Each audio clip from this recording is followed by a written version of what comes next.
Всеки трябва да се запознае с тази матрица 2 на 2, защото нейната основна логика управлява политическите настроения в Съединените щати. Тя обяснява какво се е случило вътре в страната в отговор на войната с Иран и ще обясни какво ще се случи по-нататък с рейтингите на Тръмп след поредният бурен момент в американската политика. Всъщност, последната проява на това идва от снощната планирана вечеря на кореспондентите в Белия дом. Или поне планираната вечеря. Тя беше прекъсната от предполагаем стрелец, за когото всички подозират, макар и без потвърждение за сега, че е опитвал да убие президента Тръмп. Нека първо да говоря за самото събитие. Вечерята на кореспондентите е ежегоден гала-бал, който се провежда в хотел Вашингтон Хилтън. Той се намира на около миля и половина от Белия дом и до вчера беше най-известен като мястото на опита за покушение срещу Роналд Рейган. Рейган всъщност беше прострелян при този инцидент и известно време не беше ясно дали ще оцелее. Там също така се провежда годишната конференция на Американската асоциация по политически науки, когато тя се организира във Вашингтон, окръг Колумбия, така че съм бил там много пъти в живота си. Това е моя лична снимка от конференцията през 2019 година, на която се вижда опашката за шатъл до другия хотел на конференцията. Можете да видите плоча под остър ъгъл, която отбелязва опита за покушение срещу Рейган. Както и да е, като човек, който е бил в близост до световни лидери няколко пъти, бях изненадан от снощната ситуация със сигурността в Хилтън.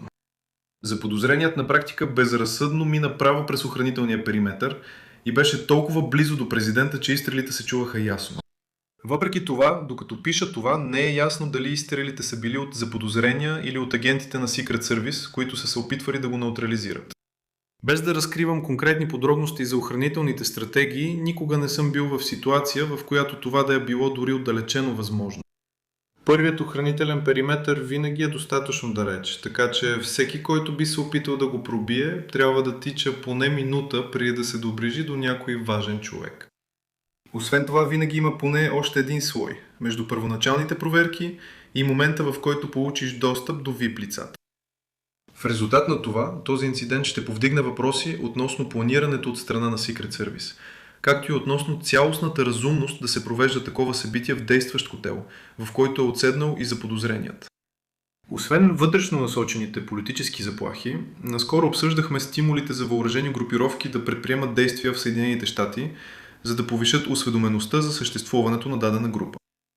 Обикновено бихме имали предвид слабо защитени цели за подобен тип действия, но притеснението остава и на по-високи нива. Също така не е изненада, че преди нощта да приключи, Тръмп вече изтъкваше полезността на новата бална зала в Белия дом, която е в процес на строеж, като начин да се гарантира по-добър периметър за сигурност. Той с удоволствие се възползва от възможността, но не греши по този въпрос. Във всеки случай, същината на днешния разговор е съсредоточена върху политическите последици от потенциалният опит за покушение. Не е нужно да прекарвате много време в социалните мрежи, за да попаднете на конспиративни теории, че това е било постановка отвътре, че е било чисто опит да се спечели обществена подкрепа за президента по време на международна криза. Аз нямам никаква вътрешна информация за това, което Белия дом уж се е опитвал да направи в този аспект. Бих поканил всеки, който има такава гледна точка, сериозно да се замисли колко трудно е да се инсценира опит за покушение с бойни патрони, при положение, че дори един служител на Secret Service беше прострелян. Бих предложил също така да се отбележи, че Тръмп е исторически непопулярен президент, който е заел най-поляризиращите политически позиции, които жив човек помни. И въпреки, че не бих препоръчал на политическите радикали да се опитват да го убият, политиката не е игра с нулева сума и това само ще влоши нещата за Съединените щати като цяло. Може би не трябва да се изненадваме, че някои хора стигат до крайности.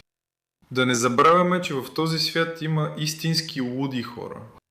Да не забравяме, че човекът, който се опита да убие Рейган, искаше да убие президента, защото мислеше, че това ще впечатли Джоди Фостър. Да, актрисата Джоди Фостър.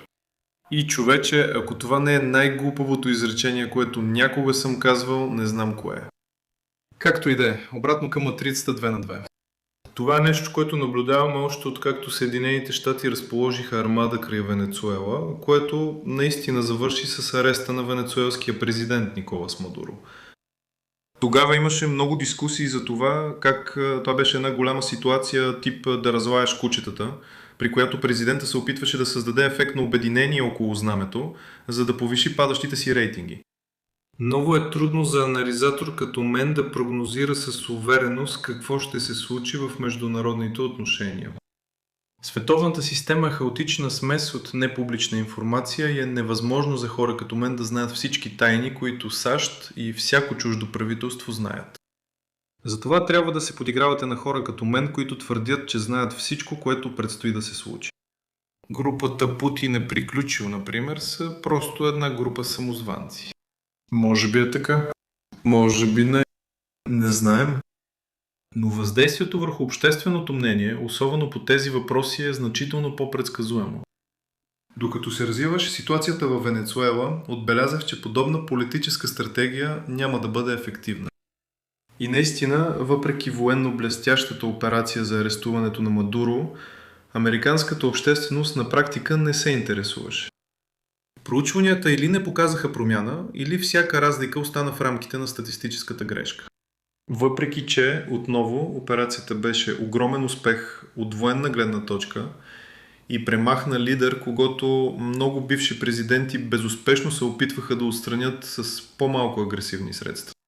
И причината отново е тази матрица 2 на 2. Успешното обединяване около знамето трябва да превърне хората, които не го подкрепят, в поддръжници. Механизмът, по който това се случва, е, че хора, които не подкрепят президента, но му имат доверие, променят предишната си позиция. Може би те нямат доверие на президента, но все още имат доверие на институцията и на самата позиция. И когато видят криза, те искат да окажат подкрепа, за да дадат възможност на правителството на Съединените щати да предприеме съответните действия. Рядко се случва теориите за международни конфликти да водят до смислени, проверими хипотези, които след това можем да потвърдим с данни. Но това е един от тях. Степента на подкрепа всъщност е ограничена от доверието в правителството. Затова можем да бъдем по-уверени в прогнозите тук, за разлика от, да речем, точно кога ще влезе в сила споразумение между Украйна и Русия. Хора, които се представят за специалисти по теория на игрите, твърдят, че могат да предсказват бъдещето. И, за съжаление, част от обществото се е подлъгала по това. Истинските специалисти по теория на игрите знаят, че тази дисциплина ни учи, че е невъзможно да се предскаже бъдещето, поне в повечето значими стратегически взаимодействия. Реакцията на обществото към видимия конфликт е извън този обхват. Затова социалните учени могат да бъдат малко по-прецизни в тази област. Казах това преди много месеци, но ще го повторя отново. Познавам много хора, които не подкрепят и не вярват на Доналд Тръмп. Познавам много хора, които подкрепят и вярват на Доналд Тръмп. Дори познавам доста хора, които подкрепят, но не вярват на Доналд Тръмп. Но не знам за група хора, които не подкрепят, но вярват на Доналд Тръмп. Честно казано, като гледам тази таблица, това помага да се обясни обратният ефект на сплотяване около знамето, който Тръмп изпитва от началото на войната с Иран. Тази значителна група хора, които подкрепяха, но не вярваха на президента, погледнаха ситуацията и заявиха, че са приключили. Помнете, президентът водеше кампания с платформа за намаляване на чуждестранните ангажименти. Ако някой имаше доверие на Тръмп, щеше да погледне несъответствието между действията му и предизборната му риторика, да заключи, че той трябва да има основателна причина да се отклони от позицията си и да му окаже подкрепа. Но те не му вярват и затова рейтингът му продължава да пада. Трудно е да си представим, че реакцията на обществото ще бъде различна след вечерята на кореспондентите в Белия дом. Попитайте обществото какво мисли за възможния опит за покушение и ще чуете много съчувствени коментари относно необходимостта да се намали политическата риторика в Съединените щати.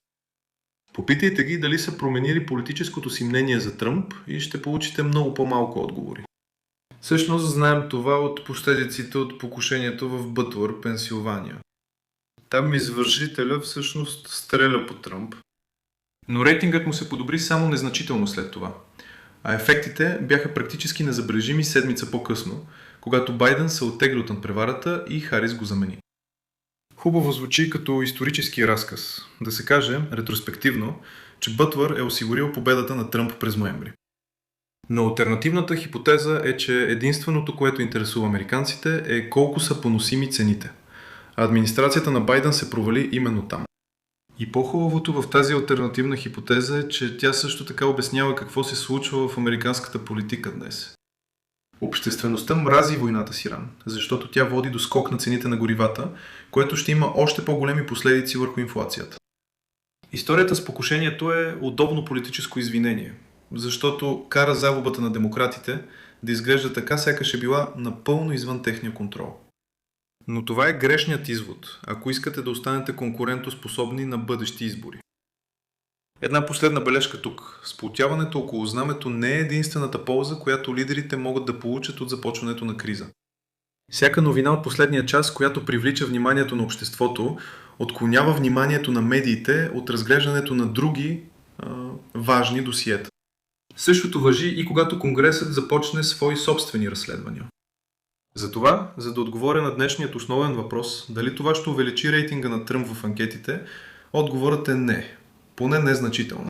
Ще има ли все пак положителни ефекти за него? Може би. Това е всичко от мен за днес. Приятелско ме помняне, че имам текуща поредица в Lines on Maps Extra, където прекарвам 8 минути, отговаряйки на важни въпроси, които вие ми задавате. Разгледайте го. И ако ви е харесало днешното видео, моля харесайте, споделете и се абонирайте. И ще се видим следващия път. Пазете се!